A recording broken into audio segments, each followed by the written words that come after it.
By the year 2000, BeIA made a surprising decision. The company behind BeOS announced that the desktop was no longer its future. Instead, Be would focus on something called the Internet Appliance. Small, always connected devices built entirely around the web. And the center of that vision was new operating system BeIA. Today it's mostly forgotten, but for a brief moment Be believed this was the future. It's obsolete technology no one uses today, but I'll bring it back to life. I'm the Vintage Collector and these are my stories.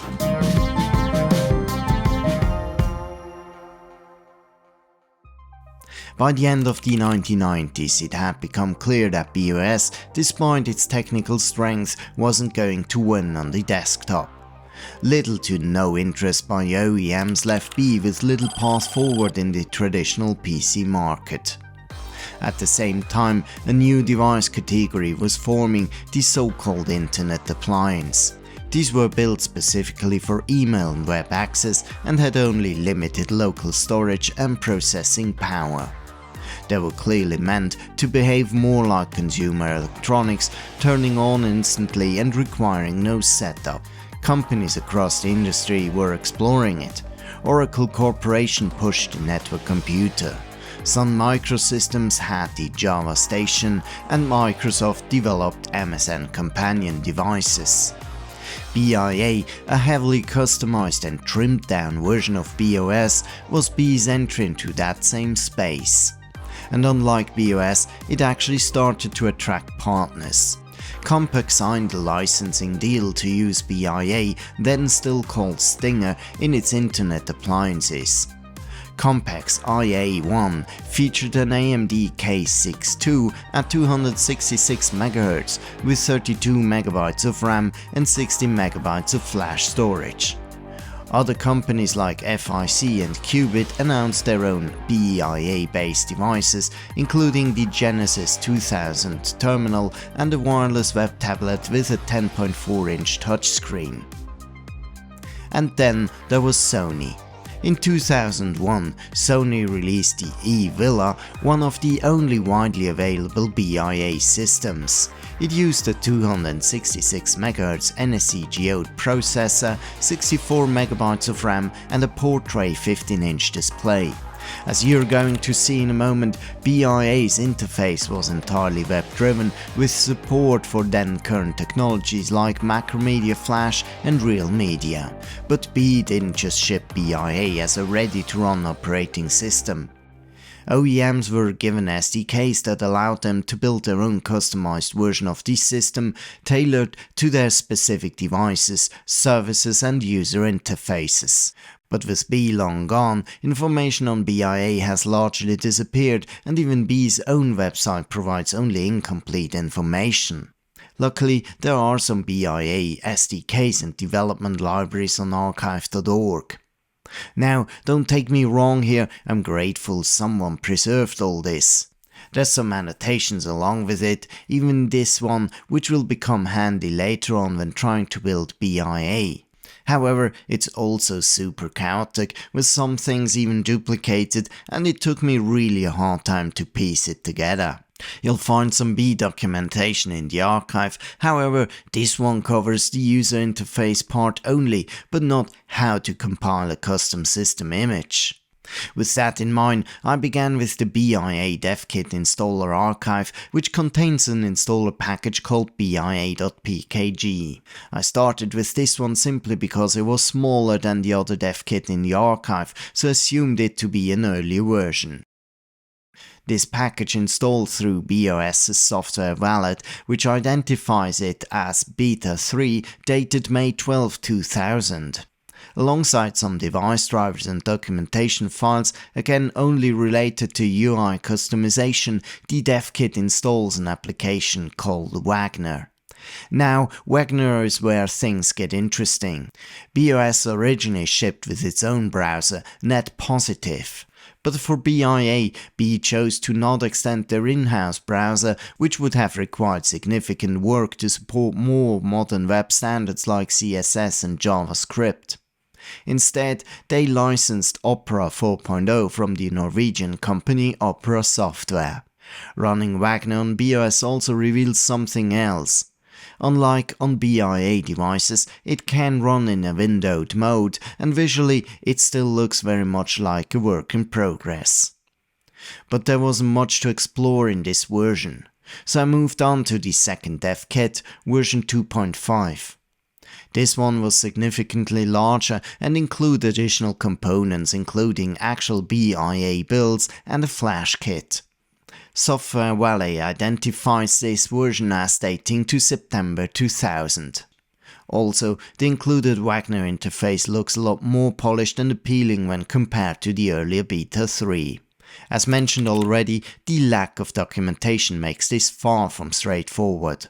But I'll spare you most of my detours guessing and interpretation and instead just show the process that finally worked.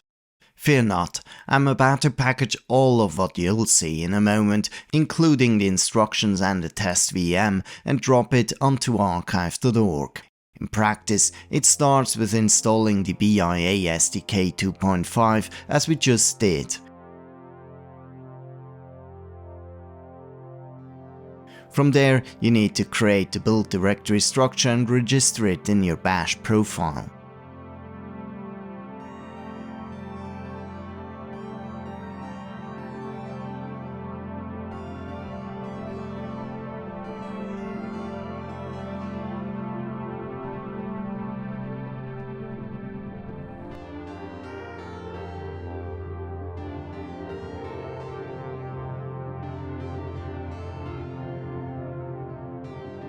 You'll also need a few additional build tools and libraries.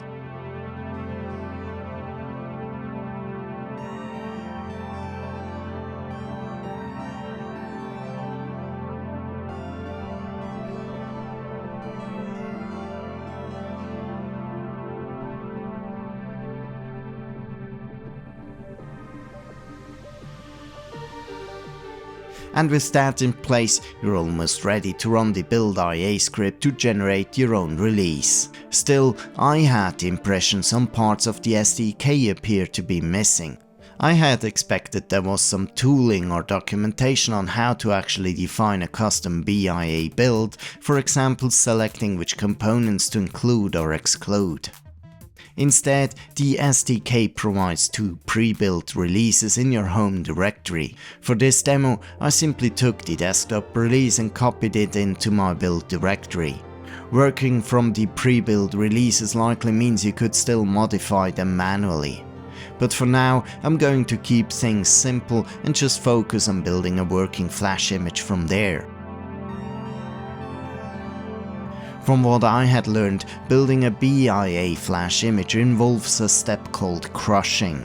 This looks for repeating patterns in the ELF binaries, things like common instruction sequences, and stores them only once in a shared dictionary.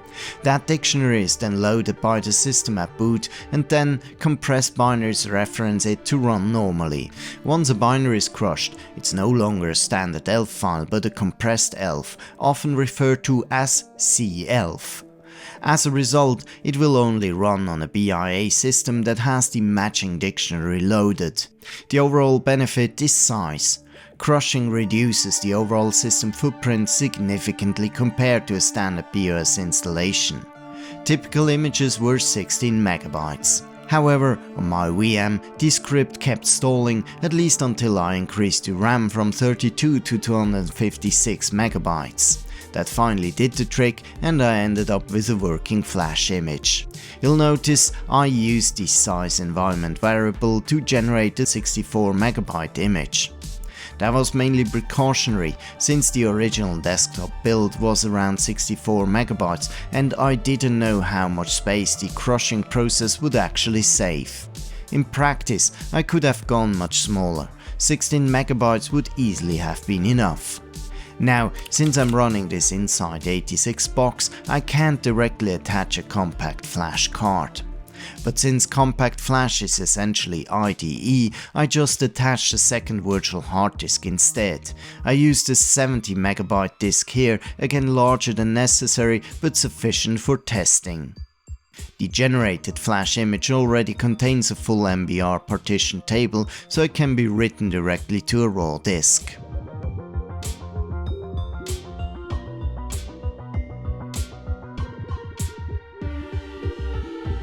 After transferring it over, I attached it to another VM and used it as the primary boot device.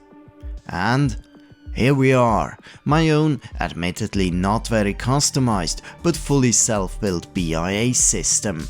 Unfortunately, I can't demo Wagner accessing online content, as I didn't care for drivers such as for the network card. I'll just leave that for future experimentation. And just in case you're curious, you can actually exit Wagner. Press Ctrl-Alt-Delete to bring up the task manager and kill the process, which then drops you into a very minimal desktop, from where you can also launch a shell. May I comment on that? This seems like a lot of effort done here. You could just have booted one of the flash images from archive.org. Yes, that's exactly what I tried first, but none of them would reliably boot on my setup.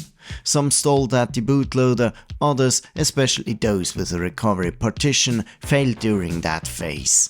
Most likely because I couldn't match my 86-box configuration to the exact hardware that these images were originally built for.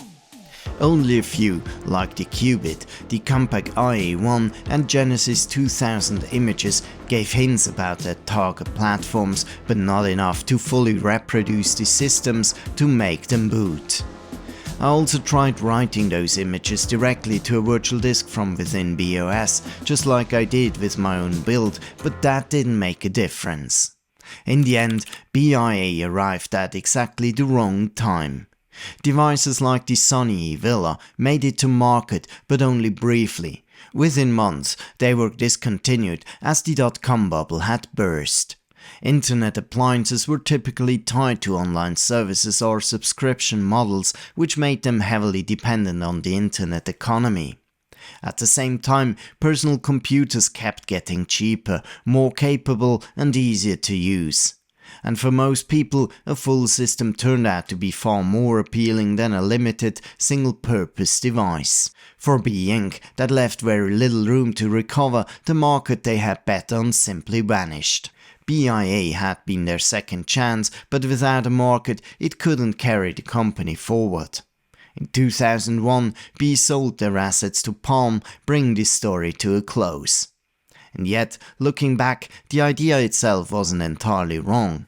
The vision of always connected web-driven systems did become reality, in smartphones, in web-first systems like Chromebooks, and in countless embedded devices.